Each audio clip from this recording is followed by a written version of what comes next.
Eh bien, bonjour à tous. On va aujourd'hui regarder comment brancher le SIM 800L. Alors là, j'ai le EVB sur un Arduino quelconque, n'importe lequel. Là, dans l'exemple, j'ai un Arduino Uno, mais vous pouvez tout à fait le mettre sur un Arduino Mega ou Nano. Ça ne change strictement rien. Donc, concernant les branchements, je vous mettrai la photo dans la description. Mais en fait, il suffit d'alimenter le module avec une source externe de 5 volts. Attention, pas avec l'Arduino. Pourquoi? Parce que le module GSM fait parfois des pics à 2 ampères. Et l'Arduino ne peut pas délivrer 2 ampères. Donc, une source externe est le bienvenu. Moi, je l'alimente avec une alimentation d'ordinateur. Voilà, donc comme ça, je suis tranquille. Ensuite, le TX du SIM 800L, on va le mettre sur la broche 6 de l'Arduino. C'est totalement interchangeable, c'est-à-dire que c'est dans mon programme que j'ai défini que c'était la broche 6, on voit ici à gauche, mais vous pouvez totalement mettre 4 si vous voulez. Ensuite, RX, c'est la broche 7, c'est comme ça que je l'ai mis aussi, vous pouvez également le changer à cet endroit-là. Et le GND, ça permet d'avoir une masse commune avec l'Arduino, donc ça va au GND des deux modules. Voilà. Concernant la partie programme, donc si vous voulez passer, vous pouvez. Moi, je vais expliquer ligne par ligne ce que fait mon programme. Alors, on inclut la bibliothèque Software Serial qui permet la communication entre les deux modules une communication série entre les deux modules, pardon. Ensuite, on va travailler avec des variables string. Donc, on a d'abord la première variable info SMS qui va stocker vraiment la totalité de tout ce que va nous envoyer le module. On a ensuite la variable message qui elle va stocker uniquement le message, donc le SMS qu'on envoie, et la variable numéro qui va récupérer le numéro de celui qui envoie le message. Ensuite vous avez la variable mon num ici, donc bien évidemment mon numéro sera flouté, hein. Donc vous remplacez ça par votre numéro. Attention, si c'est un 06 ou un 07, il ne faut pas mettre 06 ou 07, il faut mettre plus 33,6 ou plus 33,7. Voilà, c'est comme ça que le module le renvoie. Donc si vous mettez 06, ça ne fonctionnera pas. Ensuite, on a des variables booléennes pour savoir donc s'il y a un SMS. Et s'il y a un SMS, on va vérifier si le numéro est le bon, si on l'a enregistré. Alors, donc ici, on déclare le module GSM. On dit qu'il est sur le pin 6 et 7. Je vous ai dit ici que c'est le pin RX et TX de l'Arduino. Faut pas se tromper. On initialise la communication série avec l'ordinateur. On initialise la communication série avec le GSM. On met des délais. Ici, on envoie la commande AT plus CMGF égale 1. Ça va permettre de mettre le module en mode texte. Sinon, tout ce que vous allez recevoir, ça sera incompréhensible. On attend encore un petit peu histoire d'être sûr qu'il ait reçu la commande. Ensuite, on applique cette commande. Je la lirai pas. Ça permet que les messages qui arrivent, en fait, il n'y a pas besoin de demander au module GSM s'il y a un message et il n'y a pas besoin non plus de lui demander de nous l'envoyer. Il nous l'envoie directement dès qu'il y en a un. On met également un délai pour être sûr qu'il ait reçu la commande. Et ensuite, on affiche comme quoi le module attend nos messages. Donc là, j'ai fait ça par sous-programme dans la boucle loop. Donc, nouveau SMS. Donc d'abord, on regarde s'il y a un nouveau message. On va y aller. Nouveau SMS, c'est ici. Donc si il y a quelque chose sur la communication série avec le GSM, ici, alors on va réaliser tout ce qu'il y a dans la condition. Donc d'abord, on affiche un SMS est disponible, classique. Ensuite, info SMS, donc notre variable qu'on a eu un petit peu plus haut.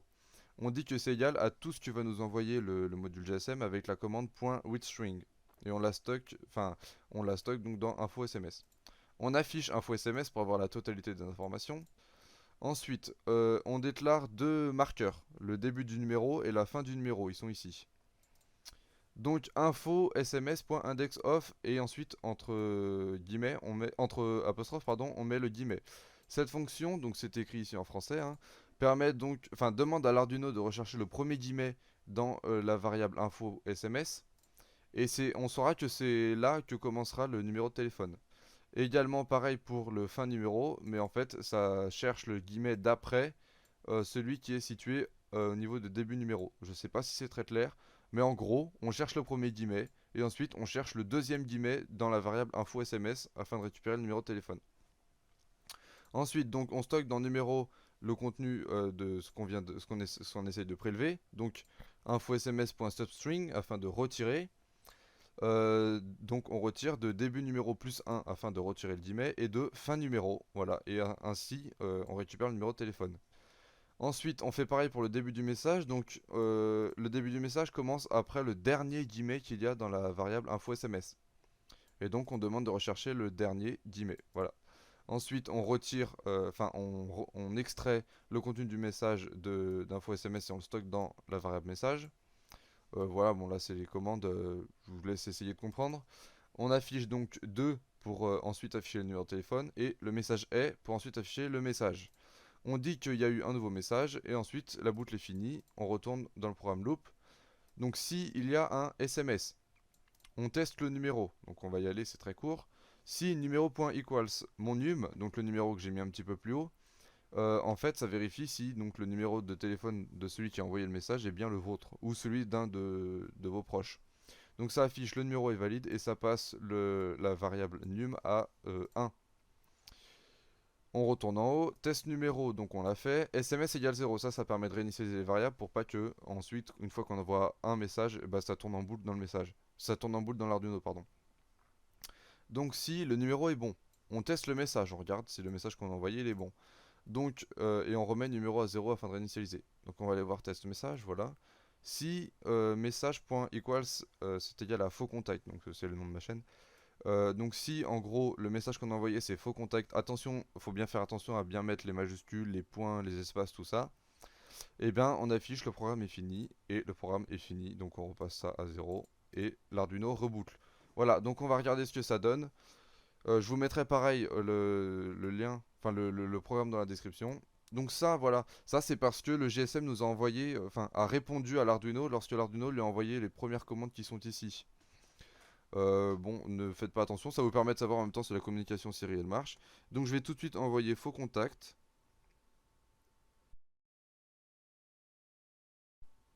C'est envoyé, voilà. Et voilà, en quelques secondes, on le reçoit sur l'Arduino. Donc on voit ici mon numéro qui est flouté. Ici, l'horodatage, pardon. Donc la date plus l'heure de la réception du message. Le contenu du message. Et ensuite, on voit mon numéro de téléphone. Le message est faux contact. Le numéro est valide. Le programme est fini. Voilà, donc vous remplacerez le programme est fini par vos instructions. Et tout ira bien. Voilà. Et donc c'était ma première vidéo, je vous remercie d'avoir visionné, et puis je vous dis à une prochaine pour une autre vidéo. Au revoir.